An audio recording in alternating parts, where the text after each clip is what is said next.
Good morning friend, tricky math circle में आप लोगों का स्वागत है। आज हम लोग कंपटीशन लेवल का क्वेश्चन पढ़ने जा रहे हैं। ध्यान से देखिए, क्वेश्चन मैं आपको पहले दे दिया हूं और इसको बनाने का तरीका मैं बता दे रहा हूं। फिशनल पट्टी है और 30 डिग्री का दिया हुआ है, यहाँ पर झुका हुआ है, यहाँ 60 डिग्री का झुका हुआ है।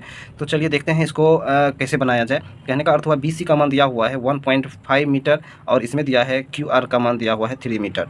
यहाँ जो हम 1 लिखे हैं, √3 लिखे हैं, 2 लिखे हैं, ये ट्रिक से लिखा गया है।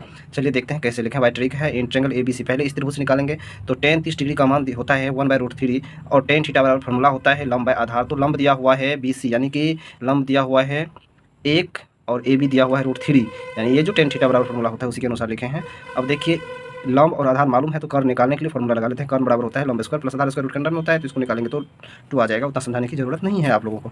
चलिए, एक का मान 1.5 मीटर है, एक का मान दिया हुआ है 1.5 मीटर, तो इसीलिए एक का मान लिख दिए हैं और 2 का मांग रहा है, यानी लंबाई मांग रहा था, निकालने के लिए कह रहा था। तो लंबाई 2 मीटर का मतलब निकालना है, तो 1 में 2 से मल्टीप्लाई करेंगे तो इसमें भी 2 से मल्टीप्लाई कर दिए तो 3 मीटर। एक का आंसर हो गया।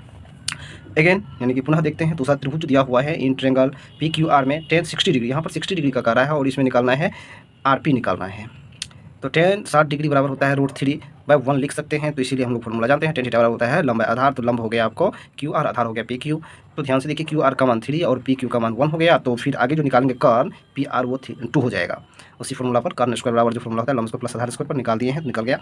अब ध्यान से देखिए, √3 का मान 3 है, √3 का मान 3 है, तो 1 का मान निकालेंगे तो हो जाएगा 3/√3। जब 1 का मान निकल गया है तो 2 का मान निकालेंगे, 2 का मान हो जाएगा √3/3 × 2 यानी कि 6/√3।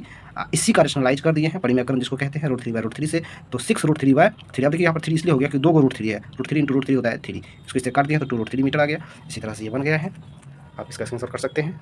इसका क्वेश्चन हम आपको पेज पर दे दिए हैं। Thank you, bye.